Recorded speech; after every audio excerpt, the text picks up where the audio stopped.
I love to write. I love to write horror in particular. There's something about the creative freedom it allows, the flexible walls of reality you're allowed to bend. It's a place where you can put down your darkest thoughts or wildest ideas. It's a space you enter with no light, no sound, and there's already blood on the walls.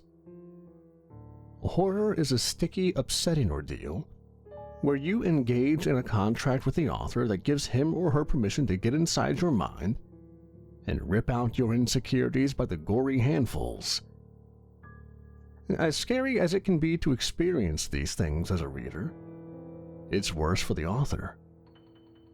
Imagine taking your most demented thoughts, examining them, asking why they're in your mind, and then placing them on a platform for the world to see. You present it under the white light of a blank page and then bleed its twisted black blood into words. You craft monsters and motives with the sickest intentions. You breathe life into characters you plan on tearing apart. You give these people families, loved ones, all of which you intend to destroy. You become a fictional god of death, a puppet master with knives for fingers, slicing them over your keyboard in brutal strokes of cruelty. I don't write this to promote what I do. I don't do this for some kind of warped respect. And there is no honor in becoming a psychopath for the duration of a story. There is no glory in holding out the broken remains of your characters for the world to see. Horror is a disturbing business. A cold and lonely road with no happy ending. I'm sure there are those out there that turn their nose down at it. And why not? It's developed a bad reputation over the years. Recycled ideas, cheap scares, girls with black eyes, and cryptic messages. We're all familiar with the cliches. We've all seen the steady decline of fresh content. We've all groaned as the big reveal unfolded, and it turned out they were dead the whole time. Now, I have no misconceptions. I'm not going to change the horror world. I'm not going to think of an idea that is so revolutionary it will flip the way we think about horror on its head. I'm not going to come up with a plot so incredible that publishers are going to throw piles of money at me. No. I'm here to tell you that I've found the end of that long, dark road. I've found where it leads, tracked my steps with an anxious mind, and come out the other side. I've seen where horror can take you. And I'm here to tell you just how far you can go. I stared at my computer screen with numb eyes. I cursed the blinking slice of black on the blank page. I willed it to move, begged it to take the first steps of my new story. If I could just get a paragraph down, I knew I'd be able to slip into the comfortable flow of a moving narrative. I racked my brain, scrambling for the words to start my dark tale. I needed to write, but my mind stubbornly refused to communicate ideas to my fingers. The space between my ears soared into the demented realm of terror, desperately clawing at possible entries into this new endeavor. I didn't know what was wrong with me. I had written so many of these things. Never had I suffered such crippling writer's block, and the mountain of immovable cliches threatened to suffocate me with the mundane.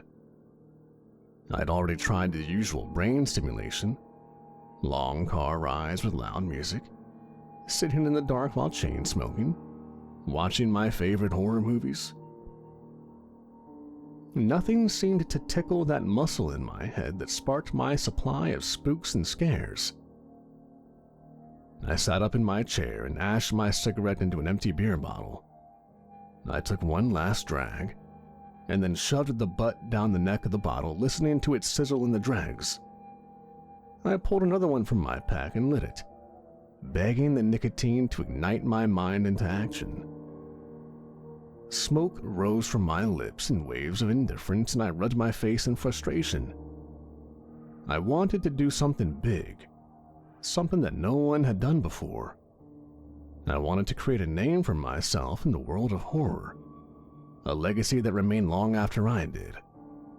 I just wanted to write.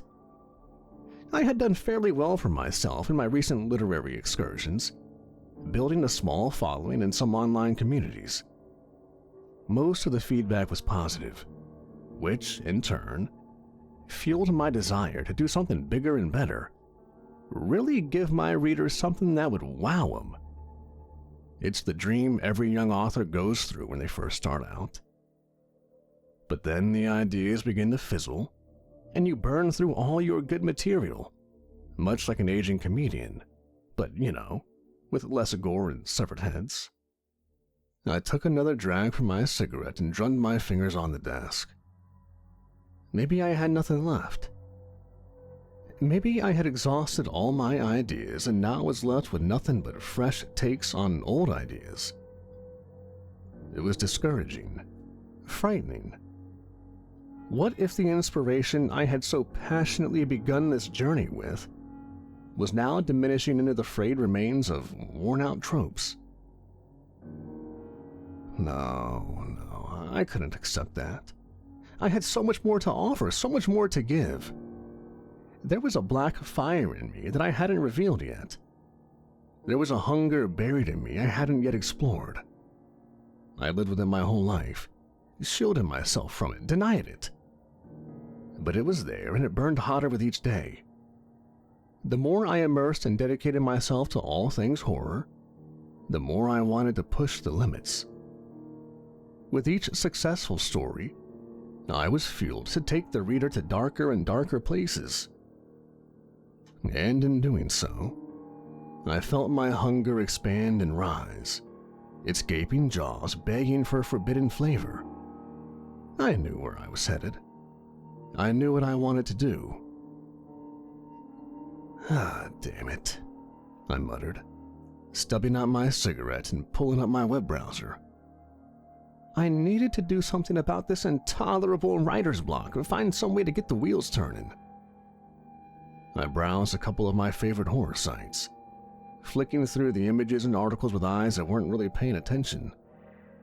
I had done this in the past, and I felt like I had squeezed all the juice of possibility from these pages. Today, I needed to delve deeper. I had played around on the dark web before, the hidden internet behind the internet. Today, I was going to immerse myself in it, really soak my mind in its twisted machinations. It didn't take long to find some hidden sites. I'd been here before. I knew the channels I had to take to reveal the shadow of the surface webcast. The one I was currently on seemed to be a black market Craigslist. As I scanned the page, I saw an assortment of items on sale, ranging from hardcore drugs to murder. This tickled my interest, and I clicked on an ad that boasted, "Hitman for hire." I quickly read the summary of the services offered and chuckled to myself. This couldn't be real, could it? Apparently, this guy would kill anyone you wanted for 10,000 euros. Like I said earlier, I had been on the deep web before, but not like this. I had merely dipped my toe into the cesspool, a curious peek beneath the curtain. Back then, when I had first started writing, darker issues scared me. Not personally, of course, but professionally. I was worried about the content I was confessing. I didn't want to allow my readers to wander too deeply inside my mind. But now I felt like maybe I could. I felt like I had gained enough confidence in my craft to shine a little honesty on my stories. I wanted to illuminate the black corners of my thoughts and create stories I'd only fantasized about before. I wanted to shock them, throw them down the dark hole of my mind and see if they could survive. I idled on the page a while longer, my interest dwindling. After exhausting my patience, I decided to check out a site one of my friends had talked about a few months ago. Apparently it was a snuff site, a place where you could watch real people being killed. I pulled out my phone and sent my friend a quick text. As I awaited for his response, I mentally prepared myself for what I was hopefully going to see. I had never actually seen anyone killed before. What better way to stimulate the mind? I didn't know why I hadn't thought of it earlier. It excited me, a nervous anticipation for the horror I was about to experience. How would I react? Would I be disgusted by it? Would I be able to handle it? How far could I push myself? My phone chirped and I smiled to myself as I read the message. My fingers raced to the keyboard, and soon I was staring at a red and black website. In bloody font were the titles of literally hundreds of snuff films. I sat there with my mouse hovering over the top video link. I paused. Did I really want to go down this road? You've known for months this is where you were headed. I smiled and clicked the video. The screen faded to black and then showed two middle-aged men on their knees. Their hands were bound behind their backs and one of the men was wearing a straw hat. It looked like there was a barn behind them, its red wall a foretelling of the violence to come. For some reason, I was surprised to see it was being shot in the daylight. I leaned in closer to my screen, licking my lips, eyes lighting up. From the corner of the screen, another man walked into the shot. He was holding a knife and he went and stood behind the man with the hat. Without a word, he grabbed the man by the hair and began slicing into his throat. My heart jumped into my mouth and I audibly gasped, gripping the sides of my chair. I couldn't believe how much blood there was. To my shock, the victim wasn't screaming. He curled his chin down to his chest in an attempt to escape the blade, his mouth opening and closing in silent agony. The other man turned his head away, his mouth forming a thin, grim line. The man holding the knife stopped cutting and tilted the victim's head the other way. He placed the bloody blade on the untouched side of his neck and began to saw inward towards the throat from the opposite side. I watched in complete fascination. After a few seconds, the executioner hit bone and I could see his muscles bulge with effort as he struggled to sever the head. With a tearing sound, he finally managed to rip it from the body. He held it up for the camera to see and then tossed it to the side. And then he started on the other man. My heart was racing in my chest as I watched a repeat of what had just happened. My tongue slid between my lips as I concentrated on every detail, drinking it in. I realized that very few people had ever seen what I was now seeing. As the thought rippled across my mind, I shivered with excitement. Once the video was over, I grabbed a cigarette and lit it with trembling fingers. I gasped down the smoke and couldn't help but smile, my eyes alight with wonderment. I had just seen someone die. I had just watched a human being executed. I hastily clicked on another video, and then another, and another, and another. I couldn't stop watching them. And the morbid stage before me was an untapped vein of shock and brutality that I had never experienced before. It was like having sex for the first time. The surprise of euphoric pleasure blocking out everything else. I wanted more of it. Wanted to repeat the experience over and over again. Each time bringing with it new and undiscovered ways of enjoyment. Hours rolled by. My state of consciousness completely enveloped by this new pastime. I continued to chain smoke, eyes held captive by the vicious images displayed on the screen. I indulged my mind with video after video, a starving glutton for the raw violence. I could feel my mind digesting it all in voluminous chunks, a carnivore for carnage. Before I knew it, the sun had set and was rising again.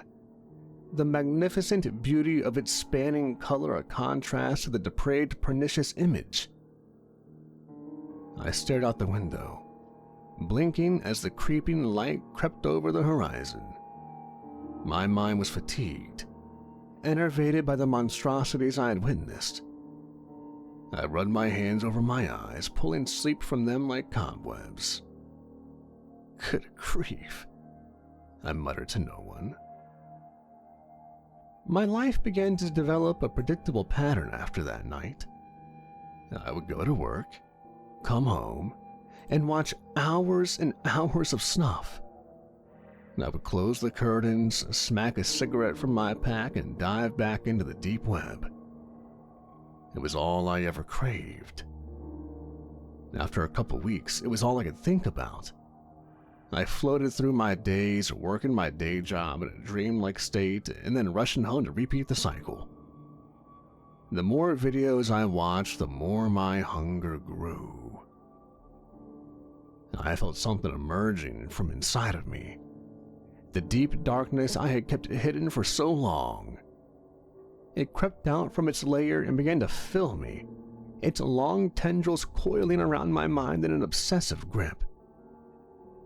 After a couple months, I began to seek out more graphic material, tearing the internet apart for the highest quality videos.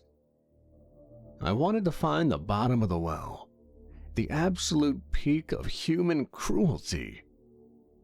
I ignored the moral warnings that occasionally shot from my subconscious, pushing away the fragile arguments that bubbled to the surface.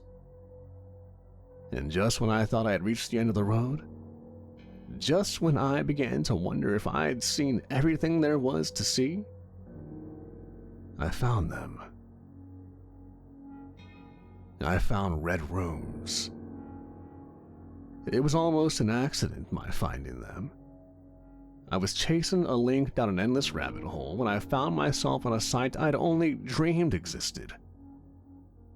After a few minutes of excited exploration, I realized that what I was looking at was a live stream.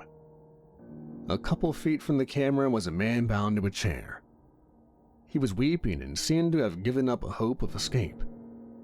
On the sidebar, there was a list of items with price tags next to them. Hammer, $500. Crowbar, $300. Blowtorch, $600. Hacksaw, $900.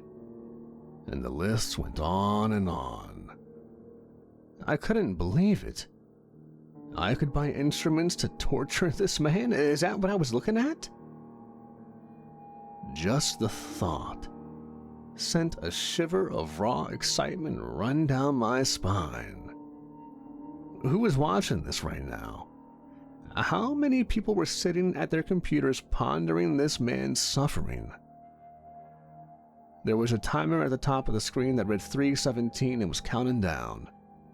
Below the clock was a list of items that had already been purchased by the unseen viewers. My eyes ate up the instruments of agony, and I felt a smile slowly stretch my face.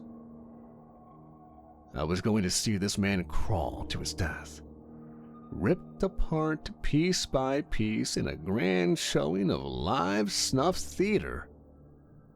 I pulled my feet up on my chair and lit a cigarette, watching as the clock gradually counted down to 0. When it did, the numbers faded and a graphic of a round green light lit up the next video feed. 2 men entered the screen wearing ski masks. And then they began to torture the bound man, working their way down the list of purchased tools, and I couldn't get enough of it. This marked another turning point in my life. From then on, I became infatuated with red rooms. I found out when they were being streamed, usually every 3 weeks or so, and managed to save enough money to purchase an instrument of torture at every live event. The first time I did it was breathtaking. Oh, I spent $200 for a pint of bleach and watched, absorbed into the sick display as they slowly drifted into the man's open eyes. Oh, the thrill of knowing I was responsible for his screams excited me in ways I had only dreamed possible. I felt an energy rush through my body as a diadem of darkness settled over my mind. I wanted to do more, spend more, stretch the limits of pain into realms unreached. Weeks rolled into months, my money squandered away and saved until the next live stream. It was all I thought about, all I wanted. What little social life I had faded to nothing. I didn't talk to anyone outside of work, didn't go out, didn't seek out company or companions. Death and snuff were all I wanted, all I thought about. It was the only thing that stimulated me, the only thing that got my heart racing. Now, I didn't worship death. I didn't think the world needed to be eradicated. I didn't hold a grudge against humanity. I wasn't angry at society. I just found all of this absolutely enthralling. The unflinching act of what I watched, the splash of human blood, the screams of a person in agony. It was all so real. It was unfiltered human suffering boiled down to its most basic form. All thoughts of writing were gone. I tried once, but gave up after half a page. How was it possible to scribe such savage acts? How could I translate the howls of pain into black and white? How could I describe the way a person's body sums when they finally go out? But I wasn't disappointed. I wasn't heartbroken. I didn't think it had anything to do with my skill as a writer. I began to understand that some things could not be appreciated unless seen. No matter how bad an author might want you to experience what they envision, what they see, sometimes it is simply impossible. It's like trying to write down how music sounds. You can describe the instruments, explain the beat and rhythm, the ups and downs. But at the end of the day, you simply cannot hear the music. A year passed. I continued in my ways, scraping by, saving, waiting, and then finally purchasing machines of death as a new victim was procured. Looking back, I have a hard time forming concrete memories of that year. Everything was so similar, every day so robotic. During the weekends, I would hole up in my apartment and watch and rewatch snuff films, filling my mind until the next live stream. I was a slave to the violence. It remained fresh and new each time I witnessed it. My mind never numbed to it. The blade of its cruelty never dulled. And then the opportunity of a lifetime emerged from the depths of the deep web. Right around the 1 year mark of my new obsession, I was contacted by the hosts of the Live Snuff channel. They sent a direct message to my account, and when I saw it, my heart began to race. They said they had noticed my loyalty to their work. They said they appreciated all the money I had donated to their bloody productions. They said I was an inspiration to the art of snuff, a true patriot to the darker side of life. And they asked if I wanted to participate in a live event. I had to reread the message 4 times before I was convinced that I wasn't dreaming. Could this actually be real? Were they really inviting me to go and partake in their live shoot? It was too good to be true. The thrill of possibility overwhelming me. I sat back in my chair, staring at the message on my screen. After a moment, I slid a cigarette between my teeth and smoked the entire thing while in a trance-like state. Finally, I placed my trembling hands on the keyboard and replied. I told them I would be honored to be a part of their work and asked for the details and date. I asked what I needed to bring or do to prepare. I asked what they wanted of me. It wasn't long before I had a new message. Licking my lips, I opened it. My breath left my body in a rush of adrenaline. They were offering the spot of executioner to me. 3 weeks went by in a rush of excited impatience. I couldn't stop role-playing the eventual scene in my mind. I was going to take someone's life. I was going to star in a snuff. I would finally be able to enact these dark fantasies that had been dominating my thoughts for the past year. Time and time again, I pictured myself sliding a knife between someone's ribs or strangling them with my bare hands. I didn't hold any malice in my heart. It was just an overwhelming sense of curiosity. I didn't think about the victim's past or the fact that they were alive and I would make them dead. I would be the one who would feel their life leave their body. I would be their end. And the more I thought about it, the more I knew I could do it. There was no question there. Not once did I pause and ponder my ability to kill. This is what had been growing inside of me since my humble beginnings. I had always known it was there, this morbid hunger. I did wonder what would happen afterward. Obviously, these were dangerous people I was dealing with. Obviously, they were professionals in their craft. I could tell it just by the quality of their shoots, the lighting, the set, the clean design of the website. Everything pointed to a small-time organization that had a very good system running, and somehow they all kept it under the radar. As I pondered these things, ideas began to grow in my mind. One of these ideas was a need to protect myself in case anything went sideways. I decided that I would slip a small knife inside my shoe in case I found myself in a less than desirable situation. I was told to meet them outside of town by an abandoned warehouse around 11 at night. From there, they would transport me to the spot of the shoot and we'd begin filming. When it was done, they would drive me back to my car and I'd be on my way. I knew it was dangerous and a huge risk to my personal safety. But it was such a rare opportunity, I decided it was worth it. I was at the point in my obsession that I needed to take that last step. I needed to extend beyond just viewing. I needed to partake in it. I needed to feel it. I needed to hear the music.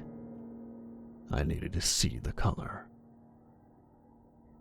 That's how I found myself in a van 3 weeks later with the bag over my head. I was nervous, feeling the road bounce beneath me. The knife in my shoe felt hard under my foot, a solid reminder of my insurance in case this went wrong. I had driven to the instructed location and waited a half an hour for the black van to arrive. I was a mess of nerves and emotions, unable to believe that the time had finally come.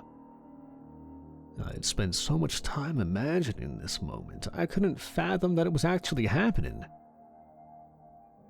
Only one man had been sent to retrieve me, someone my age in his early 20s. He seemed incredibly casual about the whole thing, shaking my hand upon arrival and apologizing for the bag over my head. I told him I understood as the rough cloth was pulled over my face. It's not like he tied my hands or anything, just asked that I keep the bag on until we arrived. As we drove, I told him I was surprised they had reached out to me.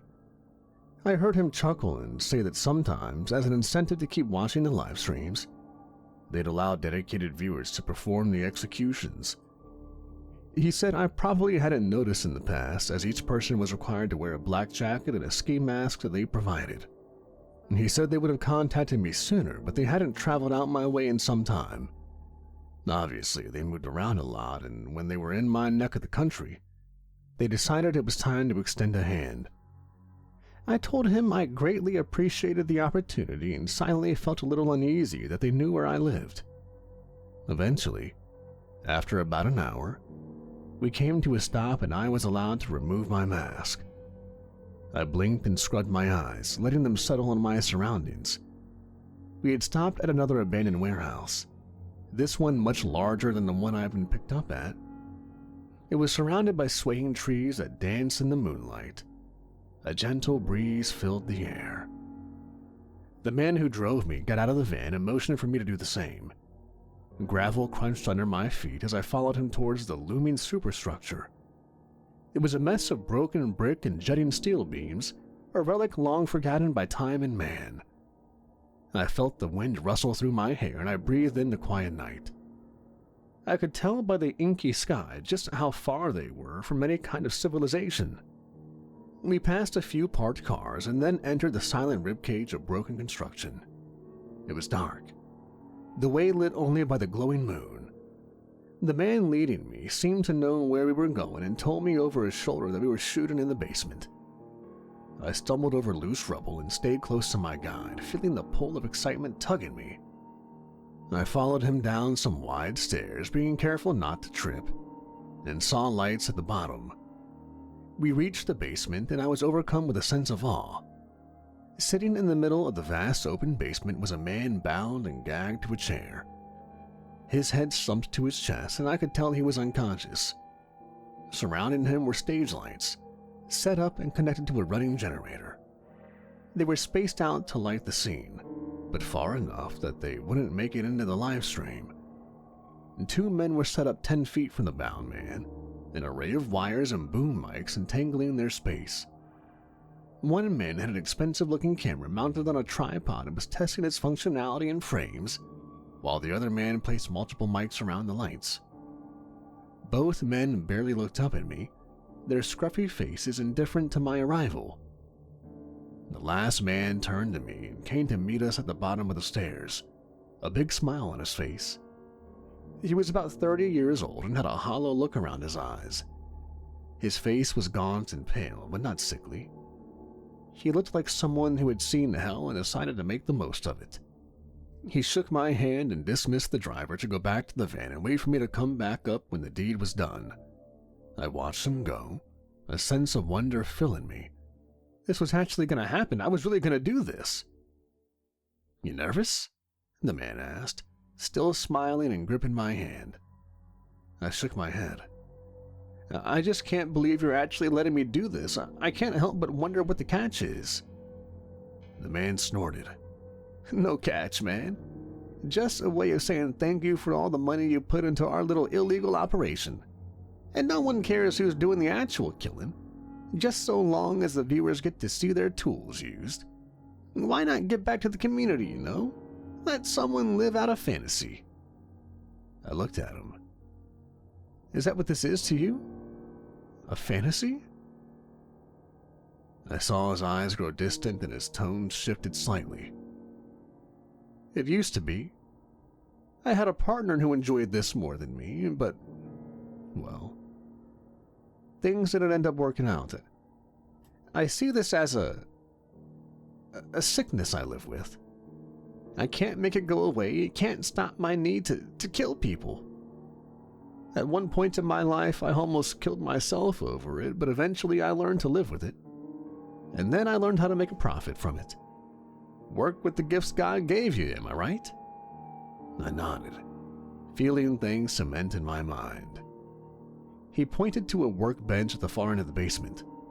"Over there is the tools you'll use as they come up on the laptop. I'll be standing over there off-screen to instruct you which ones the viewers are purchased and in what order to use them. Now, it's essential not to kill this man until we reach the end of the shoot, okay? I know this is exciting and all, but I'm going to be seriously pissed off if he dies before we're done with the list." I felt a hunger seize my stomach. Ideas exploded in my mind like fireworks. "I understand. You don't have anything to worry about. I was born for this." He slapped my back. Glad to hear it. I've seen men change their mind once they're actually here, but you? I can tell you're here to see this to the end. I can see the lust in your eyes. I've seen it before. I can tell you're a killer. I can tell you're the worst kind of monster. I could feel a cold darkness swallow me up. I won't let you down. You ready to get started? I smiled. I think this is going to mark the beginning of a whole new life for me. The man turned to the two techs and shouted instructions for them to get set. They seemed bored by the whole thing, a familiar irritation I had seen in others. I got the feeling they didn't like their boss very much. Good. I joined the director by the workbench and watched as the sound guy went to the bound man and slapped him awake. He groaned around his gag, and then his eyes lit up with fear as he realized where he was. He began to scream, the sound muted by the dirty cloth in his mouth. I wondered who he was, where they had scooped him up. I knew they must be incredibly careful with who they chose, scoping out potential victims and tracking them for weeks. The infrastructure for such an operation was impressive. The director opened up a laptop on the workbench and pulled up the familiar website. As he got the list of torture devices in order, I ran my hands over the array of tools splayed out before me.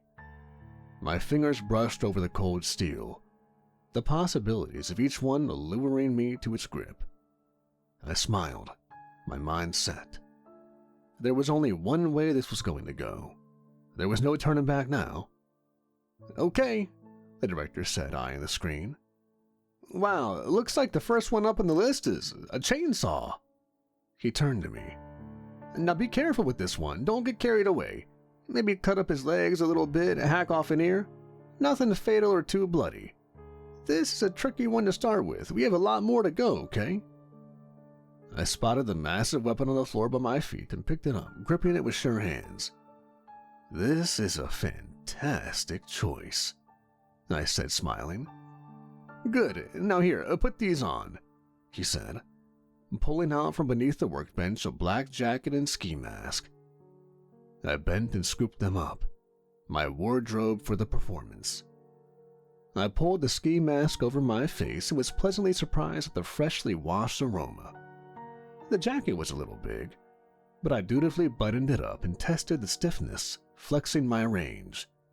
Satisfied, I nodded at the director. The director cupped his hands to his mouth. Okay, you two, ready? They gave him a thumbs up. My heart thundered in my chest, and I felt a mass of energy fill me, a pulsing excitement. I stared at the man in the chair, my eyes meeting his, and I saw helpless fear reflect back in me. He was crying, struggling against his restraints, desperately trying to free himself from the waking nightmare. Go live, the director yelled, bringing his hand down in a chopping motion. I hefted the chainsaw in my hands, its steel blade begging to be brought to life. My eyes never left the man in the chair as I approached the circle of stage lights. From the darkness I came, bringing with me tools of death. And how appropriate, how fitting, that the light would expose just how stained I had become. I stood just outside the circle of light and put the chainsaw down to rev it. I glanced at the two techs and they seemed bored, one of them with his eye on the camera, and the other hovering over a laptop that was plugged into some kind of circuit board. I gripped the pulley and yanked it, giving the viewers an unseen preview of what was coming. The small engine growled from the black and then sputtered back to life. I pulled the string a couple more times, but the engine always faltered back into silence. The cameraman looked up at me and twirled his fingers at me, annoyed. Hurry up. I glanced over my shoulder and saw the director coming to help me. He seemed irritated. He shoved me to the side, flicked the switch and gripped the cord. He yanked it once and the chainsaw screamed to life. The man in the chair was weeping, shaking profusely, his bloodshot eyes full of unimaginable horror. Thanks, I said. "It's been a pleasure working with you. Time to do this."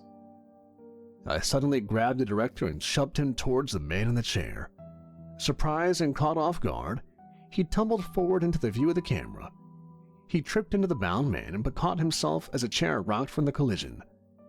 The two techs looked up from their work, confused as to what was happening. As the director turned to face me, his eyes shining with confused anger, I stepped into the halo of light, grinning like a madman. In one swift motion, I drove the chainsaw into the director's stomach, muscles straining as I lifted his body up into the screaming blade. Blood and flesh exploded onto my mask in waves of grisly carnage, the warm fluid coating the fabric with streaks of gore. The director's mouth was open in a silent howl, blood running down his chin as the chainsaw chewed up his insides. He made the mistake of grabbing the churning blade, desperate to remove the source of agony. His fingers were shred in a splash of blood and bone as one of his thumbs was whizzed off into the darkness. I gave the chainsaw some more juice and tilted the blade down, letting my victim slide to the ground in a pool of his own innards. He looked up at me, confusion painting his face as he screamed, unable to believe what I had done. I didn't hesitate. I brought the chainsaw down and severed his head. And it felt good. Blood gushed onto the dirty floor spouts of thick red pooling around the dead body. I bent down and picked up the head by the hair, the snarling chainsaw in my other hand. I stepped towards the camera and shoved the mutilated face into the lens. "You see this? You see what I did to this man?" I yelled into the camera. The two techs were frozen with disbelief, unmoving as shock held them still. I lowered the head and looked directly into the lens. This was the man behind the show you all enjoy so much. He constructed this bloody theater, built a foundation of entertainment around his own violent tastes. I suddenly smiled into the camera. But I'm in charge now. From now on, I call the shots. I understand your need for this. I splayed my hands out of the bloody floor. I understand your desire to partake in this gory display of death. I used to be just like you, sitting behind my computer, paying for tools of torture. I'm not here to change that. In fact, I'm going to make it easier.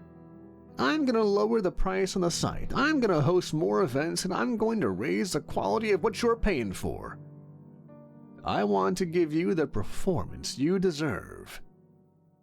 I took a step back and raised my arms. As a sign of goodwill, I'll refund all of your money for today's little hiccup. I understand that this wasn't what you expected to see today. I apologize for that. And I'll be in touch with all of you very soon. I looked up from the camera at the two tech guys. Shut it down. They didn't move. I revved the chainsaw I was holding. I said, shut it the fuck down. The cameraman scrambled in a panic and the red light in the camera went off. Neither of them moved, just stared at me, waiting for me to make a move or say something. They seemed terrified, the disruption of their practice routine rattling their senses into shock. How much did he pay you? I asked, throwing a thumb over my shoulder at the headless body. The sound guy licked his lips and fought to get himself under control. I found his fear almost comical when examining his line of work. 2,000 a shoot, he finally managed to mumble. I looked at the cameraman. Same for you? He nodded. I shut off the chainsaw and tossed it to the side. I'll double that if you stay and work for me. All I ask is that you show me the ropes of this business. Get me up to speed on running the site, who the contacts are, how you scope out the victims. If you do that, I'll give you $4,000 to shoot. Each. I know you're probably shocked I just cut your boss's head off, but I promise you don't have to worry about me. Acting out again. That was a necessary action I needed to make in order to get my foot in the door. So what do you say? Are you ready to help me build the most successful snuff site on the deep web? The two men looked at each other, and I saw a silent conversation pass between their eyes. After a second, they turned back to me. "We're in." I smiled. Fantastic. I turned around and walked to the man in the chair. He had been silent throughout the whole ordeal, but now that my attention was on him, he began to whimper, unsure of what I had in store for him. I squat down in front of him and looked up into his eyes. I reached up and placed my hand over his chest, causing him to cry out and squirm away from my touch. "Your heart is beating so fast," I said softly. I reached up and pulled the gag from his mouth. The man gasped in lungfuls of air and ran his tongue over his teeth, grateful to be free of the cloth. "Please, I'll do whatever you want. Please don't kill me," he bumbled, fresh tears pouring from his eyes. I pinched his cheek and smiled. "Don't worry, buddy. It's your lucky day. Your old product, a relic from previous management. I have no use for you. Unless..." I cocked my head. "Unless you want to come work for me?" His eyes grew wide, and I could tell he was struggling to find an answer that wouldn't end in bloodshed. I shook my head. Forget it. Don't worry about it. You're not cut out for this kind of life. Go home. You're free to leave." I reached into my shoe and retrieved the knife from under my foot. I cut the man's ropes and pulled him from the chair. I dug into my pocket and fished out my wallet. I handed the man the $200 in 20s and told him to give it to the driver who was waiting upstairs. "Tell him to take you home. Tell him the boss said so." The man looked up at me like he couldn't believe it. I couldn't blame the poor bastard. "You're not gonna go to the police about this little misunderstanding, are you?" I asked. He shook his head violently. "Good. Now get out of here," I said, pushing him towards the stairs. As I watched him go, I felt a calm settle over me. This is where I was supposed to be. This is what I was supposed to be doing. I felt that familiar darkness stir inside of me and flow down my body and out my fingertips. Finally free after years of suppression. I was finally whole. I felt like I could finally breathe after years of suffocation. I had a lot to learn. A dangerous and haunting road ahead of me. I had taken a huge risk of doing what I did, but a necessary one. Before I came to this place, I had made up my mind that I was going to try and take over this business. My hunger of late had grown to a point of uncontrollable lust, and I knew this was the only way I could live with it. I was ready for the challenge, excited to take the first steps in my new life. I was determined to build the most successful snuff site the internet had ever seen. I was going to revolutionize the word torture. I was going to bring a whole new meaning to it. I was going to build a kingdom around me. A kingdom I would rule. I was going to build an empire of death.